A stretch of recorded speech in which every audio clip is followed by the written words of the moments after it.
नमस्कार, स्वागत आहे तुमचं राशीला व्लॉगमध्ये। आपण आज पारंपरिक पद्धतीचे गुळाच्या कापण्या करणार आहोत। आषाढ स्पेशल गुळाच्या कापण्या करणार आहोत। तर त्यासाठी बघा मी 2 वाट्या या ज्या वाटीने गुळ घेतला त्या 2 वाट्या गव्हाचं पीठ घेतलं, अर्धा वाटी बेसन पीठ घेतले, 2 चमचे पोहे खायचा रवा घेतला, बडीशोप घेतली 1 चमचा थोडी क्रश करून, खसखस घेतली आणि चवीनुसार मीठ घेतले। तर आता या गुळाचं आपण पाणी करून घेऊया। टाकून घेते आणि एवढंच वाटी भरून पाणी टाकते।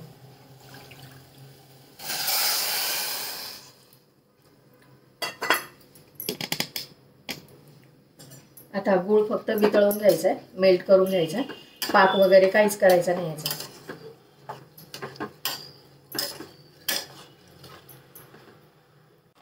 झालंय बघा, गुळ सर्व मेल्ट झाले आता पाण्यामध्ये। आता हे थंड करून घेते मी।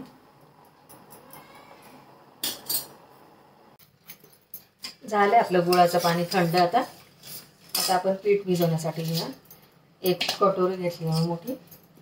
आता त्याच्यामध्ये गव्हाचं पीठ टाकते, त्याच्यामध्ये बेसन पीठ टाकते, रवा टाकते, चवीनुसार मीठ आणि बडीशोप थोडीशी क्रश करून घेतली ती टाकते, वेलची पावडर टाकते 1 चमचा, याने चव छान येते। आता हे चांगलं मिक्स करून घेते आणि याच्यात कडकडीत मोहन टाकते,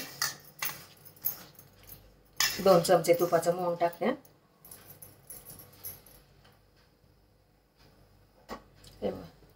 तूप तापून घेतले, तुम्ही तेल पण, तुपाच्या ऐवजी तुम्ही तेल पण घेऊ शकता।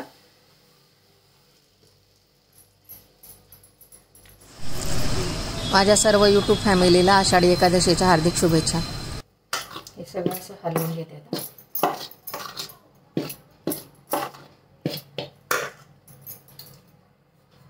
हाताने मिक्स करून घेते, गरम होतं ना।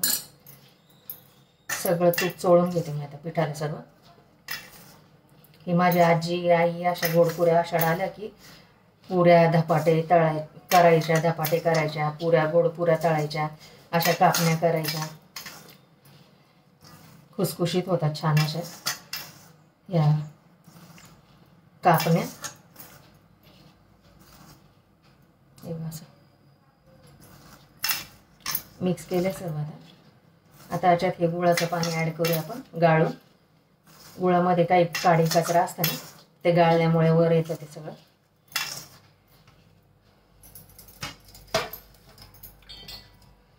आता थोडं थोडं पाणी ॲड करते याच्यात, सर्व नाही ॲड करायचं, थोडं थोडं। अजून याच्यात गव्हाचं पीठ लागलं तर ते पण आपण ॲड करू शकतो। घट्ट पीठ मळायचं आपण, पुरीसाठी कसं मळतो तसं, लूज नाही मळायचं जास्त।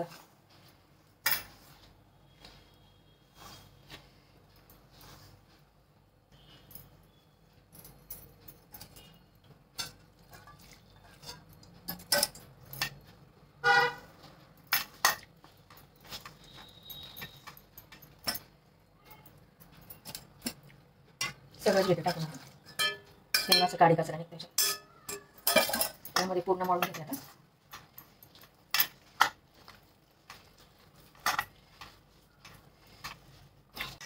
झालंय बघा घट्ट मळून, असं अशा पद्धतीने मळून झालंय पीठ आता एकदम असं। आता झाकून ठेवते 10 मिनिटं रेस्ट द्यायला। झालंय रेस्ट देऊन पिठाला आता एवढं असं झालं। आता इथे ना गोळे करून घेते असे लाटण्यासाठी।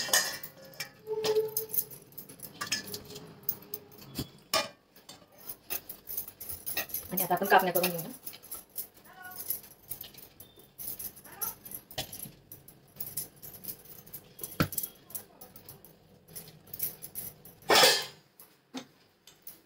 लाटून घेते आता। याला पीठ वगैरे काहीच लावायचं नाही, असंच लाटायचं। थोडं जाडसरच लाटायचं, पुरीसारख्या, एकदम पातळ नाही लाटायचं।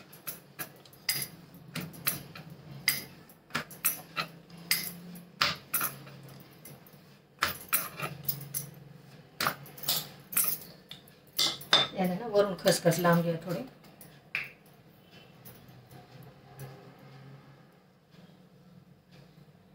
पारंपरिक पदार्थ आहे. माझी आजी आई हे करायचे. आपण आपल्या पिढीकडून पुढच्या पिढीकडे न्यायचा असा पदार्थ पारंपरिक जो असेल तो मुलांना पण आवडतो.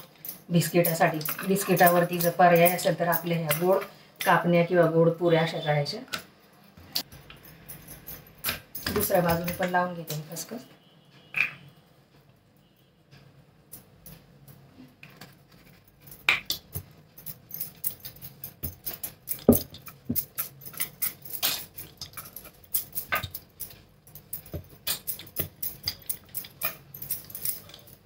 हे बघा अशा जाडीची ठेवली मी. आता कट करून घेऊया. अशा कापायच्या बघा.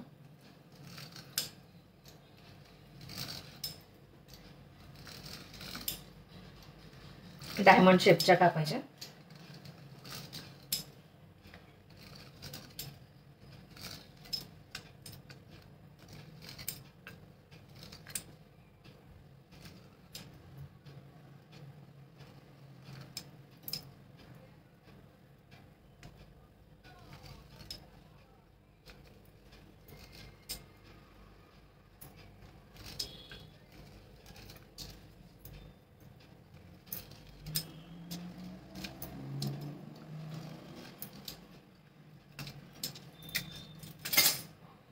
हे अशा शेपच्या दिसत आहे ना.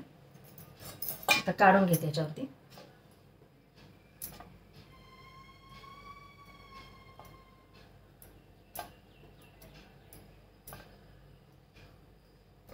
झाल्यात बघा आपल्या कापण्या करून. तेल ठेवले तापायला इथे. तेल पण तापलंय चांगलं. आता मीडियम फ्लेमवरती ते तळून घेते. सोडून घेते त्याच्या. गुलाबी रंगावर होईपर्यंत चांगलं तळून घ्यायच्या.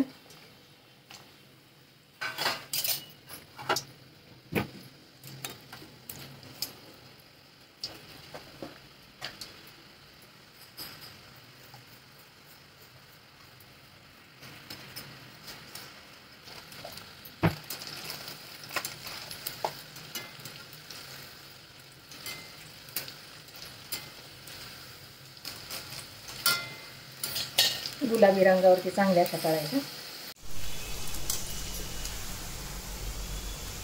झाल्या गुलाबी रंगावरती. आता टिश्यू पेपर ठेवला इकडे. जाळीचं झाकण घेतलंय आणि त्याच्यावरती आता काढून घेते.